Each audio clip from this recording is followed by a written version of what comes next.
Now, US nuclear weapons could be used in a first strike against non-nuclear threats. That's according to the Pentagon's new national defense strategy, which goes against President Biden's pledges to make the world safer by restricting the use of nukes.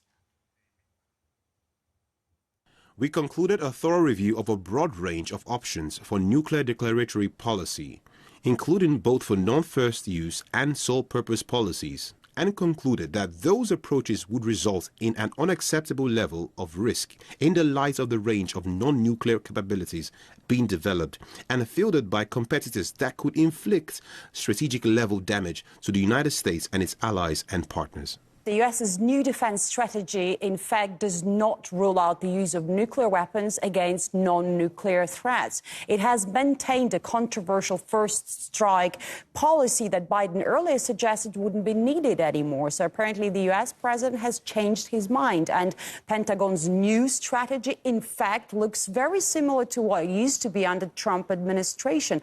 Interesting that the publication of this new strategy was expected 6 months ago. It was postponed, and we only saw it now published exactly after Vladimir Putin, speaking at Valdai Discussion Club earlier on Thursday, explicitly said no to using nuclear weapons. This is what Vladimir Putin had to say.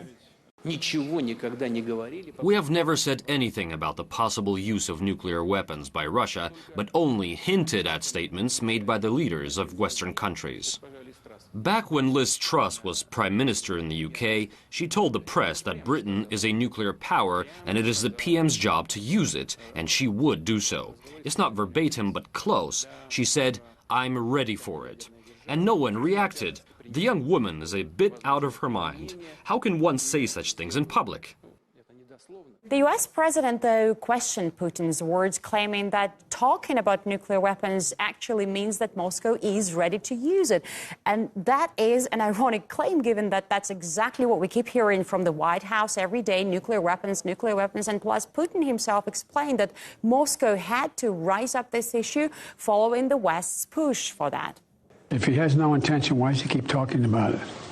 Why does he talk about the ability to use a tactical nuclear weapon?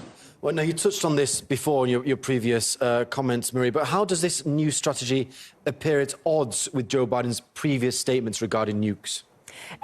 There is actually a contradiction, a clear one. It's not just a reminder that the U.S., the only country on Earth that unprovoked used the nuclear weapons in world's history, but it is also a reversal of Biden's 2020 campaign pledge, in which he was saying that nuclear weapons should only and uniquely be ever used in retaliation or as a deterrent, the opinion that was blessed by progressive Democrats and defense hawks. Here's what Mr. Biden had to say then. There is no first use doctrine that we should be pushing. Now, Russia's said more than once that it has no plans preemptively to use nuclear weapons.